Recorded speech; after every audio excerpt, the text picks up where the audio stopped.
Hi, good afternoon po to everyone. Welcome again to our Rec Cell Saturdays. And our topic for today po, it's about a journey to growth mindset for success. I am again Dr. Sheila Marie Sheikh Guevara Hoxon. So you can call me Sheikh, and this is in collaboration with my other family with Rex Bookstore. So thank you so much to Far Eastern University, of course, to the Far Eastern University Guidance Office and Peer Counselors Group, of course, to the Heads Up PH and the Unilab Foundation. So how are you po today to all our co-educators, co-helping professionals, okay? Of course, to all our co-parents, magandang hapon po again to a journey to a growth mindset for success this afternoon. So, just a little background about myself. So, you can call me na lang po Sheikh, no? And I was the past president of the Philippine Guidance and Counseling Association. I was also the former branch leader for the American Counseling Association and former member din po ng Professional Regulation Commission for the Continuing Professional Development, okay, Council. Currently, I'm the guidance director po of Far Eastern University, Manila and Makati, and also the consultant of the Heads Up PH, the mental health programs of the Unilab Foundation, and of course, the consultant now and author of My Career Journey of the Rex Publication family. So I'm also an advocate for anti-bullying, for career development, for well-being, family, marriage, and life and child protection. So if you have questions po, okay, kindly put it in the comment section, okay? And of course, kindly also participate with our activity through the comment section. And our hashtag for today, ano po ulit ang hashtag natin for our second week? It's what they call the hashtag Rexcel Saturdays. Okay? So lagay nyo po yan, no? So kindly also share your watch party so that we can help more youth and family for today. Okay? So hashtag Rexcel Saturdays. And of course, kindly also participate. So our course outline for today, it's all about the rationale, okay? A little bit about the agreement, okay? Mindset, what is mindset? What are the different types of mindset? Okay? Of course, the mindset model by Dr. Carol Dweck. Okay? Behavioral indicators and assessment of mindsets. Research and implications of growing mindset program. And mamaya ho, tuturuan ko rin ho kayo, no? Ng how to develop growing mindset. So good afternoon again to everyone, all those who are watching. So one of the rationales why am I here is that we offer the free Rex online course po, no? Na nag-start po noong April until May, katapusan po ng May. It's all about the journey to psychological well-being. So if you want to have the full course, you can still access it through Schoology, and there's also a free certificate for that. And most of the participants po there have a lot of queries and interests regarding mindset. That's why we also give you this webinar. And also, isa din po sa rationale nito is that one of the major factors, no, for healthy psychological well-being is rooted from our mind, and that is what we call our mind setting. Okay? And of course, a few days ago, in the Inquirer.net, DepEd Secretary Briones po, no, sabi niya sa kanyang latest news that in the first week of classes, that we have to focus on psychosocial counseling and services. Kasi ho, napakarami ho talaga ngayon na hirap i-focus ang kanilang mindset into this coming school year, especially in August. And ang mga teachers ho ay kailangan na pumasok in June 1. So, unang-una ho natin kailangan tutukan na yung ating pamilya, mga magulang, ang ating po mga teachers, and of course, our students as they come back po in August. Okay? And one also of the rationale is why we are here is that we have a new psychology of success according to the study of mindset, no? At ito po ay ang model ni Dr. Carol Dweck, that is now being used not only in parenting, but also in educational setting, school, and relationship. No? So if you want to have a mindset daw po, no, of success, you have to really go for the new psychology of mindset. Okay? And according to Roy T. Bennett, no, happiness depends on your mindset and attitude. So everything is rooted from how we think. And the attitude is composed of how we think, how we feel, our behavior that will definitely become our character. And attitude is also composed of what? Our psychological well being that is rooted from the mind, the heart, the body, our actions, our habit, and character. Okay? So maraming salamat po for those who are watching no, from different parts of the country. So our agreement po is that I do hope as we go for mind setting, I do hope that we have an open and growing mindset for this afternoon. So I know na marami ho tayong nagiging concerns ngayon, no? Yung iba walang pera, yung iba hindi alam kung paano haharapin ang pasukan, hindi alam kung paano magtatrabaho, no? But I do hope that today, I do hope that we forget about our worries for this a little hour, and I do hope that they embrace open and growing mindset para ho pagbukas ho ang ating pag-iisip, bukas ho ang ating puso, no? And bukas ho ang ating galaw so that we will be open to opportunities for learning, opportunities for blessing for today, open to enjoy the session. So wala ho muna tayong mga complaints. Positivities lang po. Open and prepared to do something about our mindsets. So sana ho, as we educate you about mindset, sana ho ready din ho tayong baguhin kung ano po yung may mali, no? And I do hope that we are also open to success after this session by becoming a great influence and inspiration to our kids, to our family, learners, co-employees, co-teachers, co-helping professionals, our neighbors, co-advocates, and of course our leaders in our government, our industries, and of course our co-Filipinos. And ano po ba yung mindset? No? What do you mean by mindset? No? According po to the study of Klein, 2016, mindset is a belief that orients how we handle the situation. So ito po ay paniniwala that will definitely what? That will definitely make or break a difference in our lives, no? So kung negative po yung belief natin, negative po yung magiging buhay natin. At kung ito naman ay positibo, magiging positibo po ang ating buhay. And one also of the good things about this is that it can also help us to spot opportunities. No? So pag maganda ho ang pag-iisip natin, ang ating paniniwala, marami pong opportunities na darating. No? Just like the law of attraction. And it is also a belief that distinguished people who are successful. No? So pag maganda ho ang ating mindset, definitely, po, mas magiging successful po tayo at makakapag-achieve po tayo in all areas of our lives. Pero if we are what? Having a fixed mindset or negative mindset, marami po tayong magiging struggles, no? At pwede pa po tayong magkaroon ng mga sakit na malalala. That will definitely what? Trap us into self-defeating cycles, no?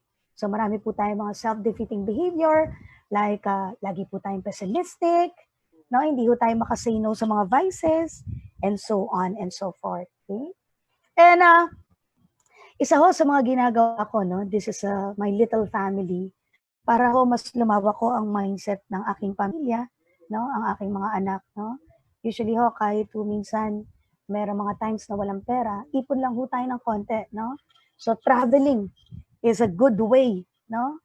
In order for us to have a broader perspective at lumawak ho ang pananaw, lalo na ho ng kabataan. Okay?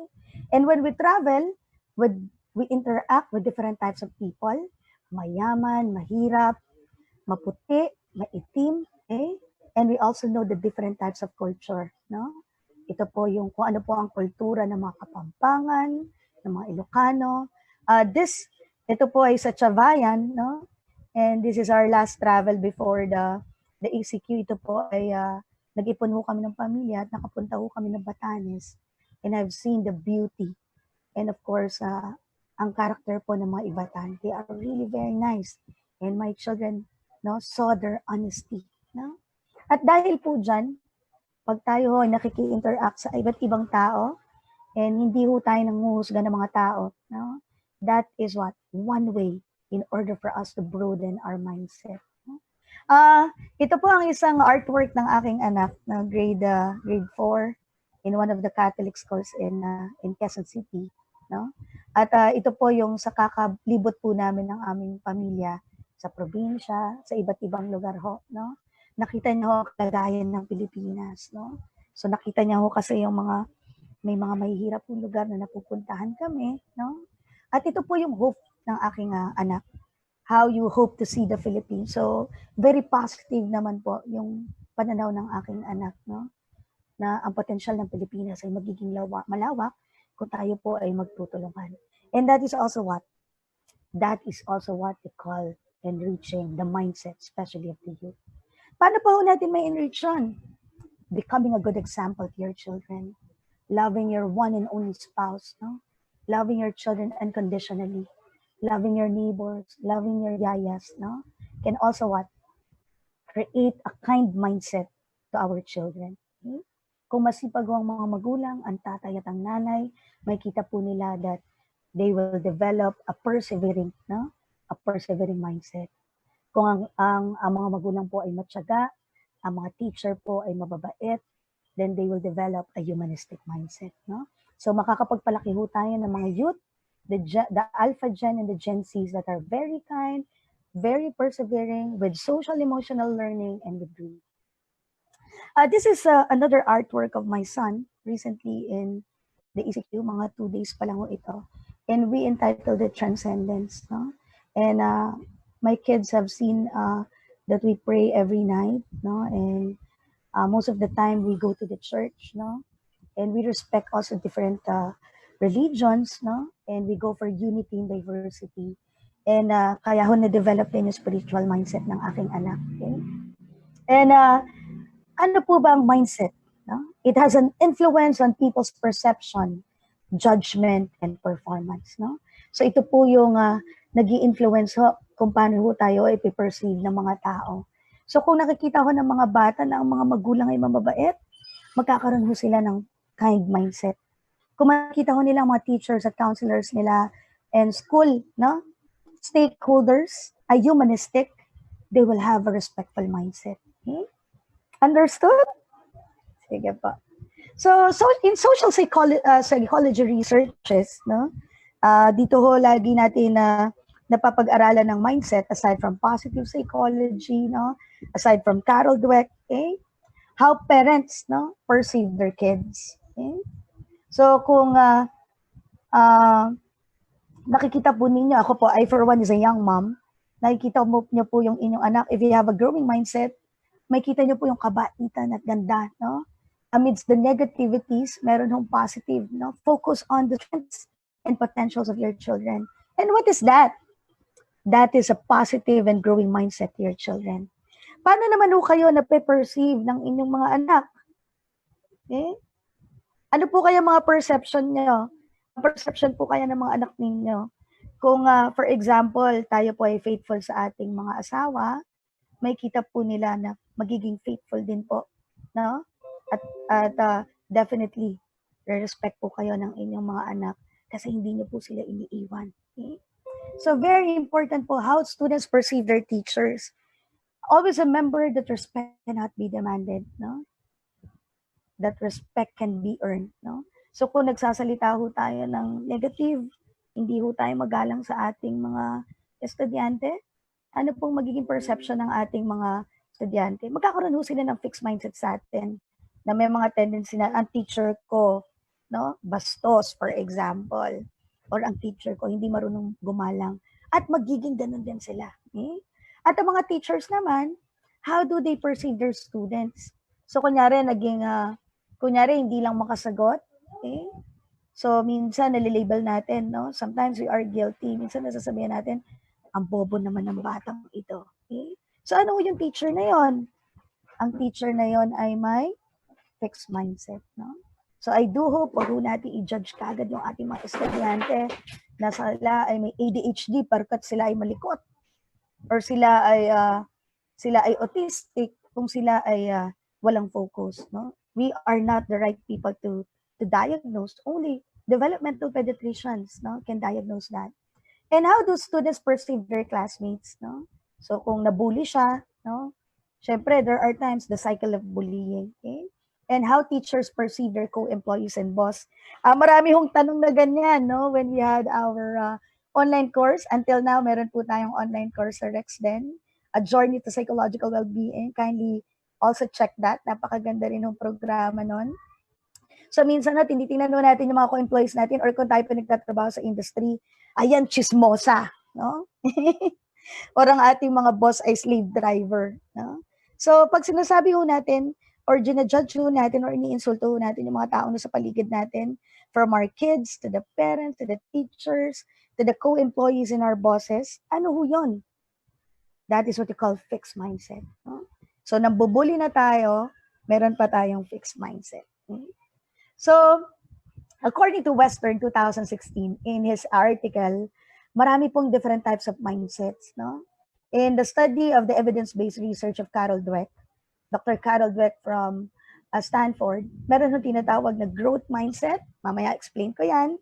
There's also what they call the fixed mindset, saradong pag-iisip. Growing mindset, lumalagong pag-iisip.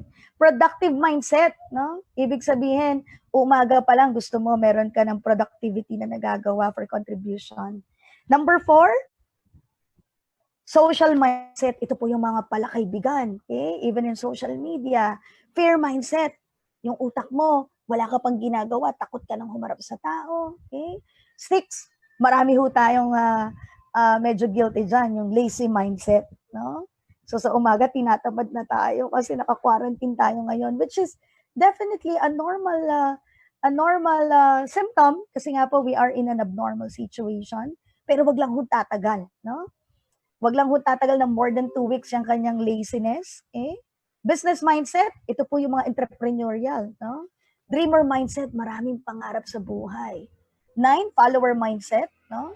So laging gusto sumusunod, nagko-collaborate, nagsisynergize. Number 10, kaya ho minsan hindi lumalago ang ating bansa kasi marami hong matakaw. Greed mindset. Maraming corrupt. So sana ho sa mga eskwelahan natin, we have to be better example. No? Wag ho tayong magnanakaw. Integrity is very important. 11, napakarami ho ngayong character strength of gratitude. Last week po, no, nag-tackle tayo about social-emotional learning. And one of that is gratitude or gratefulness or character strength. Confident, marami ho tayong mga estudyante na bata pa lang malalakas na yung loob, no? Or mga adult din natin. 13, creative mindset. I think my kids are more into confident, no? Creative, grateful. Yung mga may low social-emotional learning. Ito po yung last week, yung mga angry mindset, yung laging galit, no? And of course, number 15 are the short-term mindset, no? So, ngayon po, punta po kayo dun sa inyong chat box and then tingnan ho natin, ano po kaya yung mga mindset na meron kayo ngayon? Tingnan nga ho natin yan.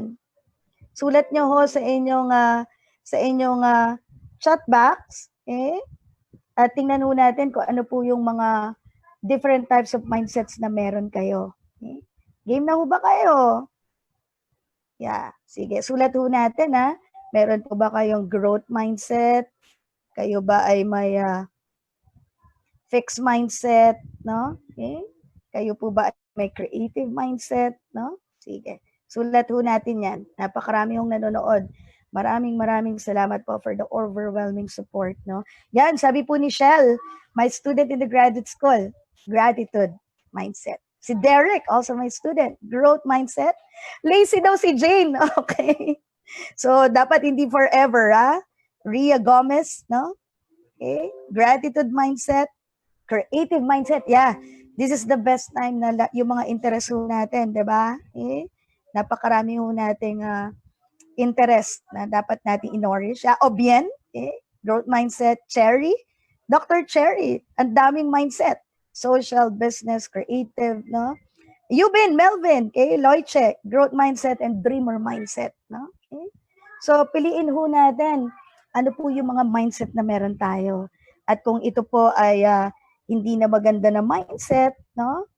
So, ibig sabihin ay ito po ay areas ng ating improvement. Okay? So, please type in your comment the type of mindset that you have in this pandemic. So, i-continue lang ho natin yan. Okay? So, ilagay lang ho natin para aware ho tayo kung ano pa po yung mga mindset ninyo. Yeah, productive mindset, no? Okay, that's good. Okay. Sige, so napakarami ho. Okay? Growth mindset. Okay? Social mindset, yan. Time also for connections. Okay? Maraming salamat po for all your participation. No? So sabi ho, no, that there are what? That there are a lot of mindsets depending on how you want to generalize it. Okay? And the tendencies for variations can be endless. Pwede pa ho tayong gumawa niyan. Okay? And but it can be simply boiled down into what? In the evidence-based researches, it can be simply boiled down to two types of mindsets. Okay? And one of that is, ano po yan? Fixed mindset, and the other is growing. Or in layman's term, it's positive or negative mindset. Okay? And the anchor of the webinar, it's all about what? This is Dr. Carol Dweck, the pretty Dr. Carol Dweck. Okay? And mindsets are coined by the Stanford University researcher, Dr. Carol Dweck. And this is coming from where? Ito po ay coming from the implicit theories of intelligence. At ito po ay nirebrand niya. No? And it's now what we call growth mindset. So if you want to have a growth mindset, this is what we call the incremental theory of intelligence by Dr. Carol Dweck. And if you want to go for fixed mindset, that's what you call the entity theory of intelligence. And these are also supported by some of the researches of Mueller, Paunescu. And if you want to study about positive psychology, mindset is also one of the variables. Okay? So this is what we call the mindset, no? In layman's term. Tayo po ba ay may lumalagong pag-iisip? Okay? Or we have what we call the fixed mindset. Ito po ba yung saradong pag-iisip? Okay? So, tingnan nga ho natin kung tayo ay may lumalago or tayo ay may fixed mind. Sulat nga ho natin. So, if you want to have a fixed mindset, ito po yung mga tao na hindi open for learning. So, ito po yung mga tao that they tend to be arrogant, no? Na hindi na marunong makinig kasi feeling nila. And the one with the fixed mindset are what? These are the people who have what they call the intellectual humility or does not stop in learning. And of course, they are very open for their potential to develop. No? So nakakatuwa po na lahat kayo ay may growing mindset. No? Maraming salamat po that most of you have what they call a growing mindset. No? Okay. So the behavioral indicators, if you want to have a fixed mindset, that's what they call, they are avoiding challenges. Ayaw nila ng mga challenges sa buhay. Takot ho sila sa mga obstacles. No? They always give up. Lagi ho silang parang, lagi ho silang nega. No? Hindi ho sila proactive. They tend to complain a lot. No? Okay? And they also give up into obstacles. No? Pero pag ang growth mindset po, ito naman po yung may fortitude. Okay? In FEU po, one of our values is what we call fortitude. Ito po yung hindi nag-give up sa hamon ng buhay. Or what we call grit or mental toughness. Okay? Ang mga may fixed mindset po, ito po yung medyo may tendency na ayaw gumalaw. No? Yung gusto nila is laging inuutos lang yung mga trabaho. These are what we call the worker-shirker. Ito po yung mga bullies in the industrial setting or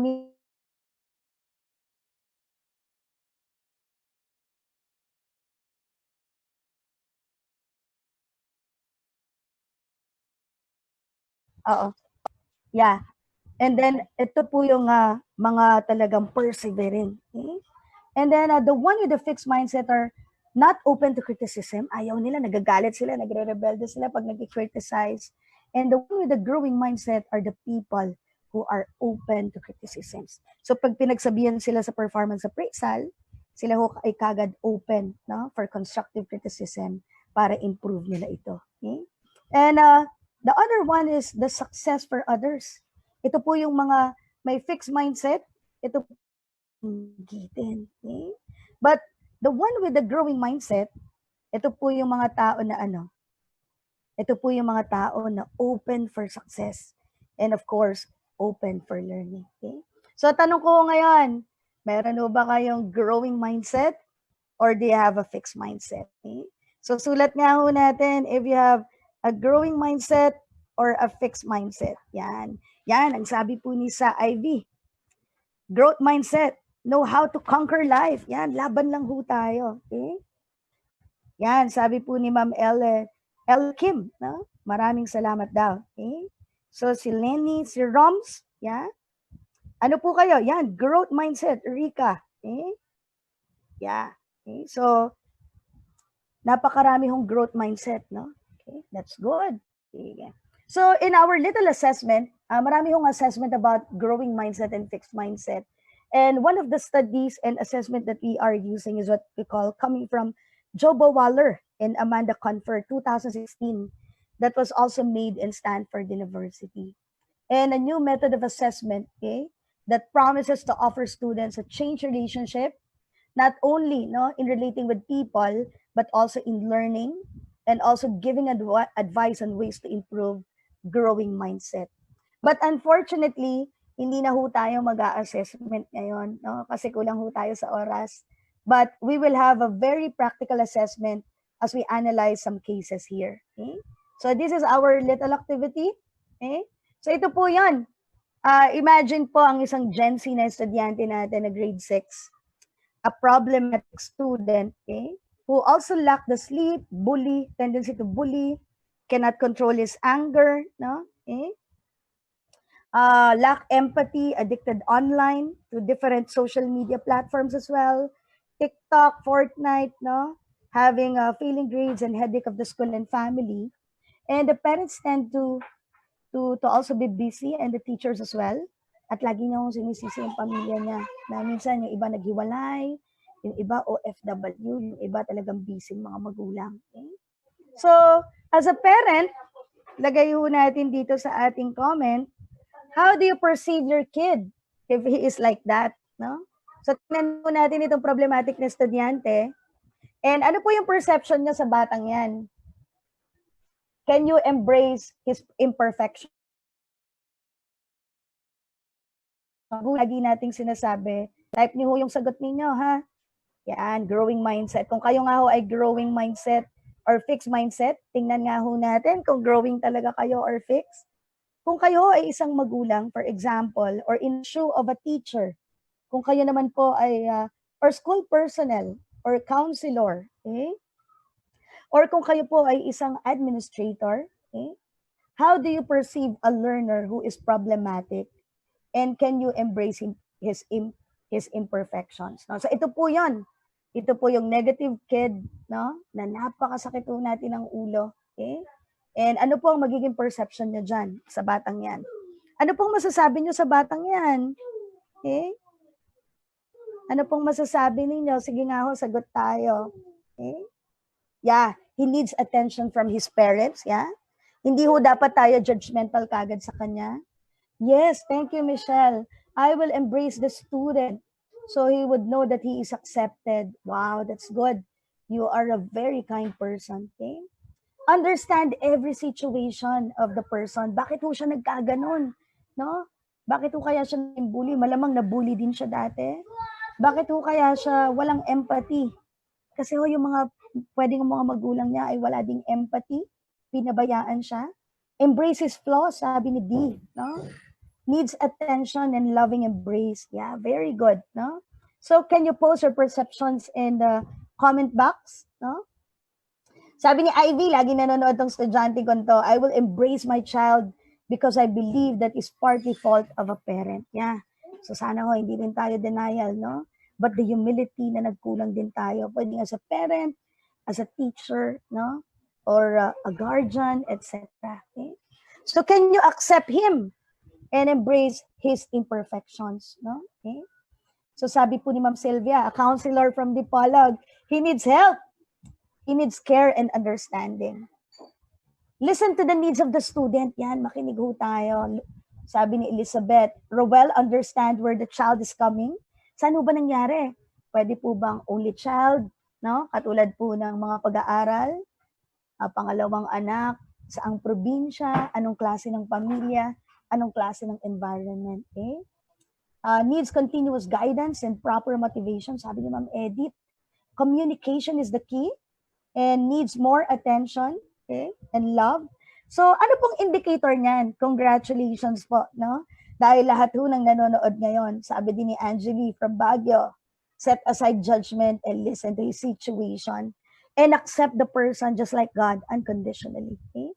So, congratulations to all those who are watching kasi ho, kayo lahat ay may growing mindset. Palakpakan naman po natin ang ating sarili. Okay? Very good. Napakarami ho talaga mababait na Pilipino, mababait na magulang, no?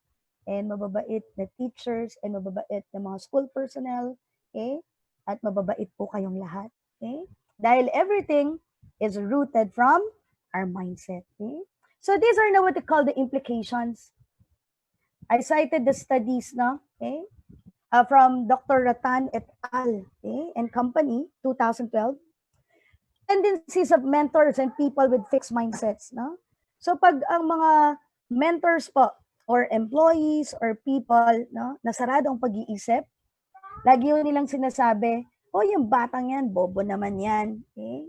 Mahina naman ulo niyan, walang mararating. Okay? Those were the people who have what they call fixed mindset. Set lower expectations for students' future performance. Okay? Alam nyo, yung mga average kids na ngayon are students, they have really what you call the human dignity created by God, no? They will definitely reach their fullest potentials, no? Okay? Yung mga kaklase ko ng college ngayon, yung mga simple kong kaklase, yun na ngayon talaga yung mga tumutulong sa bayan, no? Sila na rin po yung marami pong na-achieve sa buhay, okay? So wag ho natin i-judge, no, yung mga bata, no, na slow learners, okay? Meron din ho tayong adopt comfort-oriented strategies and unhelpful but kind mentoring strategies.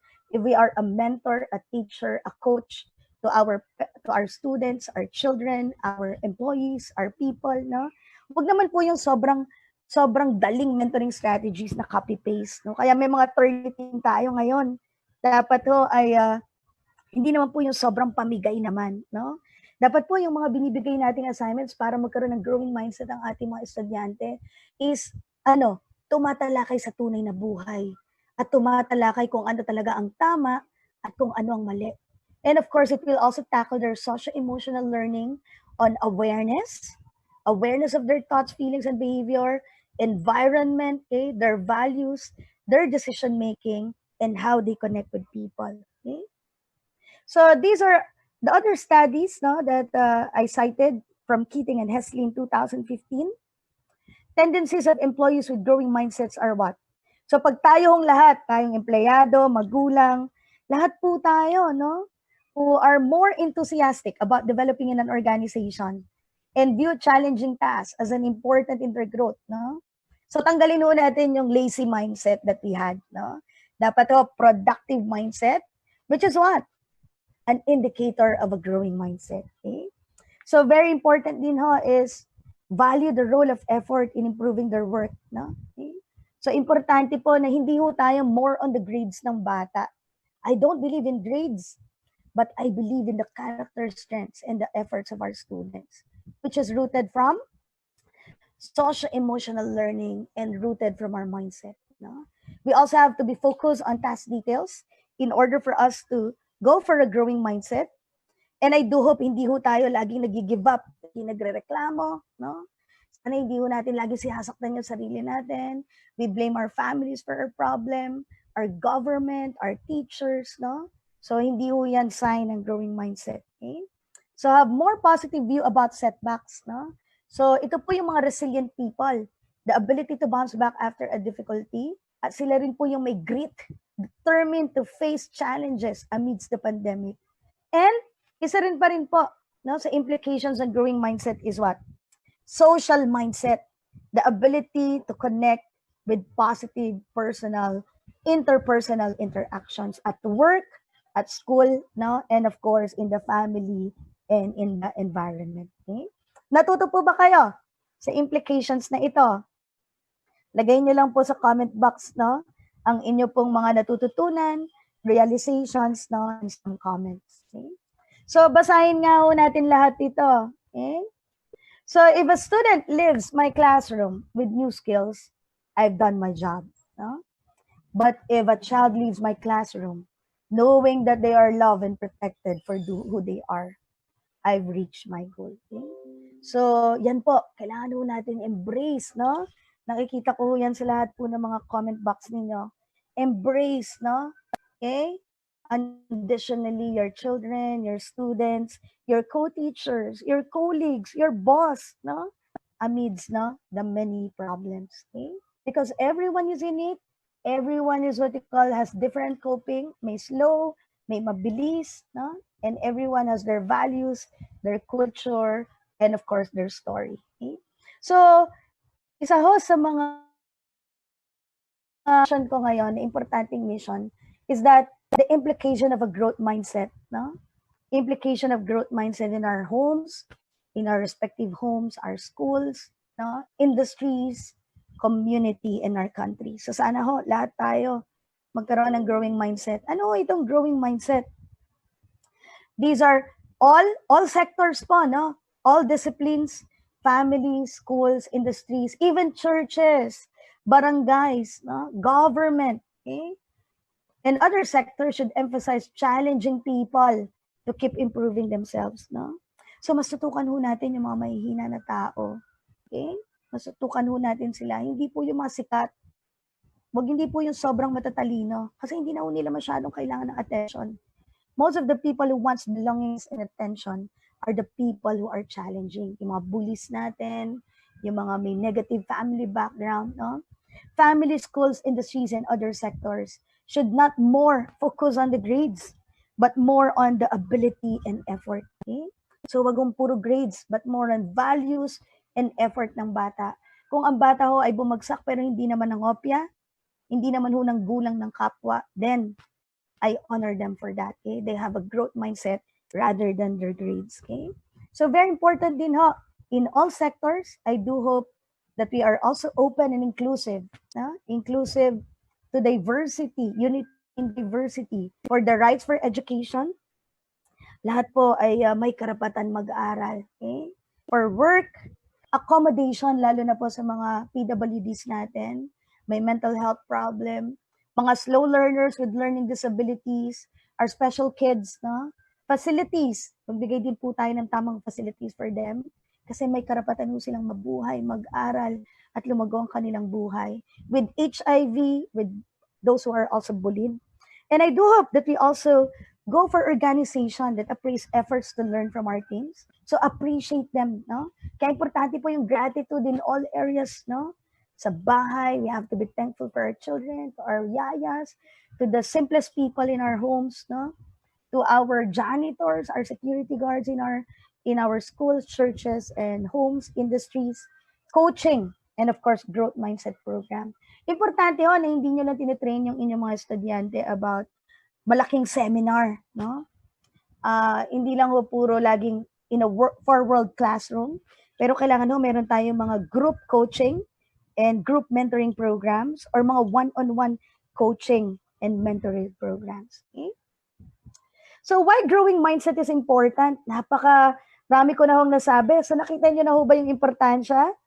So based on the evidence-based researches po, no? People with growth mindset are better learners. No? So kung magkakaroon ho sila ng magandang mindset at positibong mindset, hindi ho tayo magkakaroon ng problema. Okay? Magkakaroon ho tayo ng matinong bata, magkakaroon ho tayo ng matinong empleyado, magkakaroon ho tayo ng matinong leader, at magkakaroon ho tayo ng matinong Pilipino. Okay?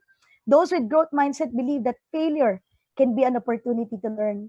Ito po yung mga tao na hindi nag-give up. Kaya po malilesen din ng mga suicidal, no? Mga depression, mga nagrarant po natin, mga youth, no? At mga matatanda na rin, mga pumapatol sa mga trolls. Okay?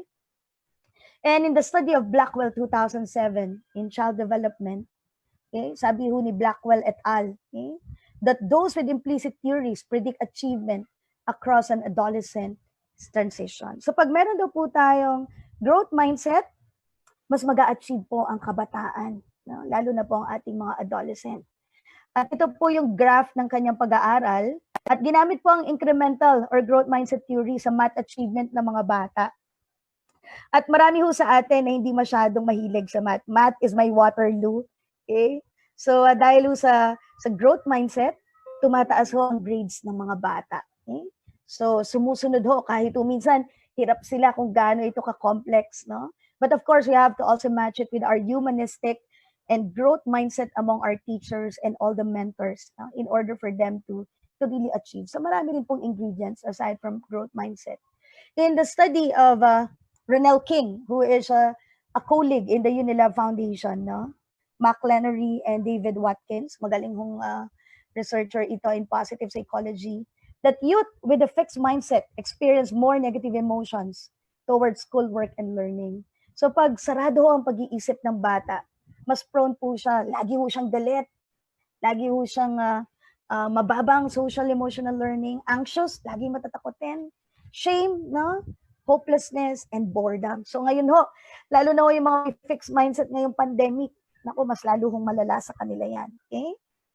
In the study of, again, Dr. Ronell King, a colleague of mine, no, and a co-advocate in positive psychology, no, ito po ay on personality and individual difference in Elsevier, no, youth with a growth mindset, no, so parehas so kami nagtatrabaho din sa Elsevier, me as a peer reviewer in Elsevier, no, okay, youth with a growth mindset had higher academic achievement, mas mataas po ang self-esteem, ang paniniwala po sa kanyang self-worth, high levels of positive affect, mas maganda rin po yung feelings, and better relationships with parents and teachers, no?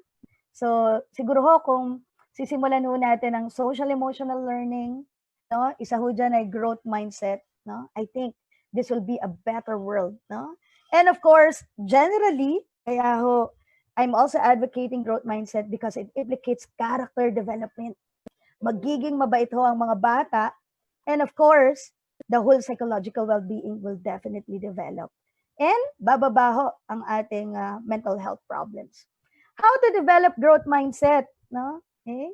Number 1, kailangan ho talaga natin gumamit ng framework sa ating curriculum. No? At sa ating eskwelahan in all areas. Sa ating pong guidance office, dapat mindset program din. Sa ating career placement, sa ating pong student development, sa ating pong discipline office, dapat hindi puro sanction. Sa ating pong academic, sa ating curriculum, dapat po growth mindset intervention. Okay? Wherein there's what they call modular programs about mindsetting and also lesson plans that you can look at the models of Dr. Carol Dweck sa mga books po niya on mindset. And of course, ito po sa Brainology, napakarami yung activities. www.mindsetworks.com. So, ano pa ho ang pinaka-basic na dapat natin gawin? School culture. And it's all what?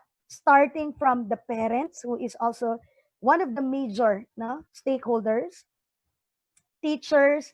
Pagpasok pa lang po ng mga bata sa eskwelahan ninyo, pagdating ng August, mga security guard, dapat ho nakangiti sila. Ang inyong mga janitor, ang inyong po mga sekretarya, dapat ho talagang humanistic po lahat. Okay? So praise effort rather than the ability. Okay? So kung ano po yung mga pagtatsaga ng bata. Okay? So this is what you call the praise makeover. Okay? So sabi ho dito is, before ang sinasabi natin, oh, you did a great job. I'm proud of you. You got an A. You're smart, no? So ngayon po, mas mag-elaborate tayo. Kasi kung araw-araw natin ginagawa yan, parang feeling ng mga bata, binobola na lang natin siya, no? So elaborate more, and these are some of the statements. You know, anak, or you know, Michelle, for example, the student is Michelle. You know, I like the way you kept trying, even the problems become harder. And you went back to check your work, no? And those extra practice problems you did really made a difference. And the ideas, no, you thought of are unique. Where did you learn from that? Okay, so more on the efforts, no, rather than the ability of a person. Pasensya na po, medyo nagkukulang tayo sa oras, pero bibilisan ko na ho siya. Okay. communicate the importance of effort, emphasize personal effort as a means for improvement. Alam mo, ang galing mo dito sa anong to, sa project na ito. Mukhang pinaghirapan mo talaga ito, anak, no? Yung mga details niya, how you draw it. Help the students see the mistakes as part of learning. And of course, set realistic expectations on reasonable effort. Okay? So this is the study of Elizabeth Gunderson et al. That parent praise, lalo na ho, maaga pa lang ang bata pinipraise na dapat natin. From 1 to 3 years old, predicts children's motivational framework. And definitely, it will develop as a person as they go along. So kung makikita niyo ho, no, pag nagpe-praise po ang bata sa study na to, ano ang nangyayari? Nagkakaroon po siya ng growth mindset, no? Pagkabata pa lang, 1 to 3 and beyond. Okay? And then, developing a growth mindset instead of, I'm not good at this, try to think, what am I missing? Okay? Instead of I give up, you reframe it into positive thinking, I'll use a different strategy. So, hindi ho all or nothing na parang loser na loser. Okay? Understood. Okay? Sige. In the study of seven, even Einstein struggled. In the study of Shadong in Columbia University et al., no? Sabi po niya is, ito pong study na ito ay pinakita po, no, yung mga great scientists, yung mga struggles po ng mga great scientists, na maganda po yan sa mga leaders and children. Okay? And the implications are what? Pag nakikita ho ng mga bata yung mga struggles ng mga leaders natin, yung mga stories nila, have you conveyed to your children learner the importance of failure in learning process? Or are you too focused on just the results? Have you shared with your children learner your own struggles? So, importante po sa teaching strategies natin or sa ating mga parent, ikwento rin po natin yung mga struggles natin sa mga anak natin and how we overcame it, no? And not only focus on perfection, yung laging leader, laging mataas ang grades ng inyong mga anak, etc., etc. Okay? So sabi po ni Arnold Schwarzenegger, no? One of the Hollywood actors na sikat, that the mind is the limit. Pag nilimitahan natin ang ating pag-iisip ng puro negative, no? Ano mangyayari? As long as the mind can envision the fact that you can do something, you can do it. And as long as you really believe 100%. Okay? So, bilisan na ho natin. So, how can you develop aside from intervention, aside from anchoring your curriculum, your school, your homes, your churches, your industries to growth mindset? Kailangan ho natin ng mga modules, kailangan ho natin ng mga brain health and grow your intelligence lesson plans, assessment, and other programs and activities. And dapat ho nagtutulungan ho dyan ng bawat departamento, and it's multidisciplinary and multisectoral. So isa ho ito sa mga lesson, isa ito sa mga modules na ginagamit natin, problem solving organizer. No? So what's the problem? Pwede ho nilang i-drawing, pwede ho silang blogging about it, talk about it, make a plan, and take an action. No? So i-empower po natin yung bata na gumawa ng mag-solve ng kanilang problema. Okay? Number 2, importante po yung mindset lesson plan. No? Okay? Yan po, there's a description, there's an objective, there's length, and a specific instruction for the teachers. Okay? And then, ito pa po yung laman, no? Meron po dyan tayo dyan pre-K to 3rd grade, 4th to 8th grade, and even college. And even mga industries po, kahit matatanda na, can also embrace mindset program, no? There are family newsletters, there are read aloud menu, there are brain health lesson plans, no? Kung gusto nyo po ng different dialect, okay din. You can grow your intelligence lesson plan kung gusto nyo po mag-adapt ng program about that. And then brainology, yung mindset builder. So there are a lot of creative, colorful, and evidence-based activities for that. And of course, assessment. So in every activity, pwede po kayo magkaroon ng pre-test and post-test for that. No? And kaya rin ho tayo nandito because our My Career Journey that we made in collaboration with my team of counselors made this growth mindset, SEL and well-being book through My Career Journey. So gumawa ho tayo niyan from grade 7 to 10 with teacher's manual and with students. And I do hope that you can check it out. So these are ready-made materials already that is being offered. And the proceeds of that will go, part of that, the proceeds and my royalty will go to the Philippine Guidance and Counseling Association for the advocacy funds for mental health programs in the country. and scholarship funds. Okay? So, lastly, importante po, sabi po ni Dr. Carol Dweck in her beautiful book, pwede po kayong bumili na to, no? The New Psychology of Success, Becoming is Better Than Being. No? So now, this is the best time kung medyo nagkakaroon tayo ng fixed mindset. Let's embrace and advocate for a growing mindset. Okay? And tingnan po natin yung mga tanong. No? Sana ho masagot ho natin lahat yan, no? With a growing mindset. Okay? So, number 1 from Ava, si Sargento. Sorry to say, but now I have an angry mindset. I've been laid off sa work. No? So I can feel for you, Ma'am Ava. I can really feel for you. Nakakalungkot ho talaga ang nangyari sa inyo. And it's a normal reaction that talagang magagalit kayo. No? But I do hope, no? Okay, that you assess the pros and cons of your sobrang anger. No?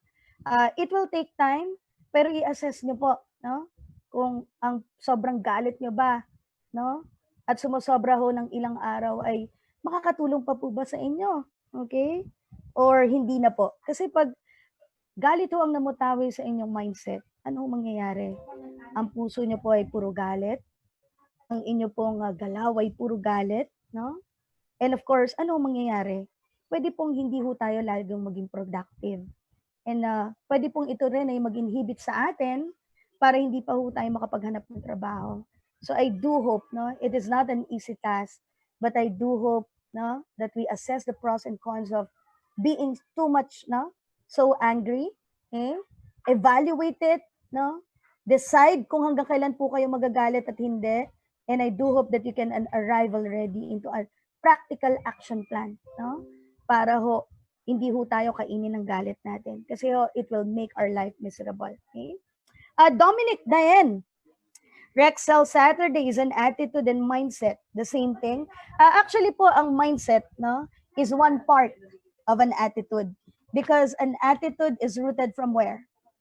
Para ho malaman natin na tayo may magandang attitude or pag-uugali, it is rooted from our mindset, and our mindset is what?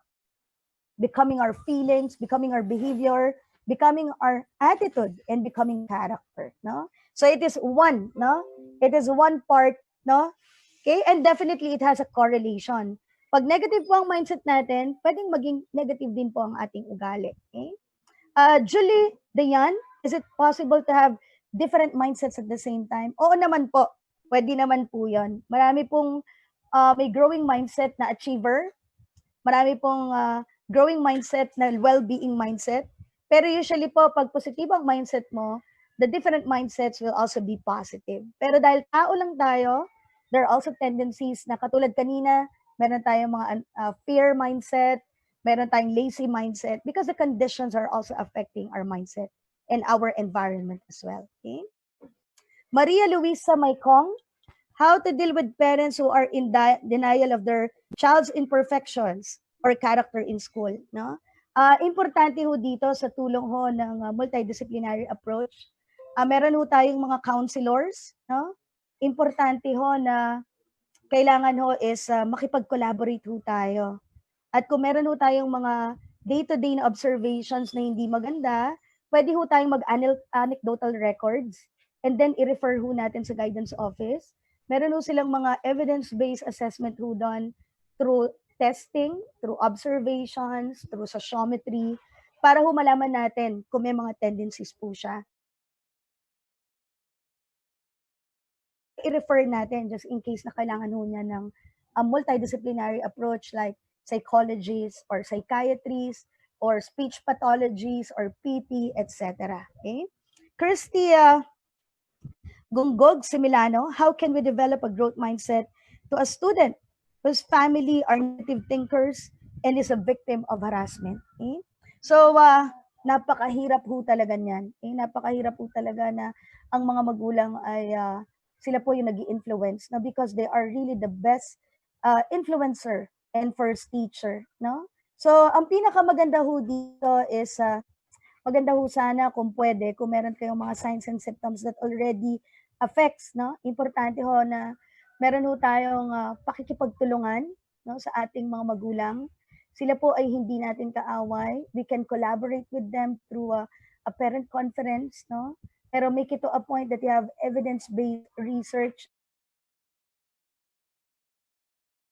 ng bata, the proper non-adversarial communication to the to the to the parents, and of course, importante po talaga yung active parenting program para matutunan din po natin na ang growing mindset program ay hindi lang ho para sa bata, hindi lang ho ito para sa mga teachers, kundi ho ito ay security guards, pati ho sa inyong mga magulang, pati administrators. Kasama na ho dyan ang pamilya, ang simbahan, at ang buong komunidad. Okay? So maraming salamat po for watching again. No, I'm very happy, no, napakarami hong nanonood ngayon from Luzon, Visayas, and Mindanao. And I do hope, no, na hindi lang ho ito pumunta dito sa ating tenga, pero sana ho ito ay what? Mag-nourish ng ating mindset, so that we can have a positive feeling, a positive behavior, and we can have what you call a positive growth mindset for success in order for us to become a better student, teacher, parent, and of course, a Filipino. So thank you so much. God bless you all.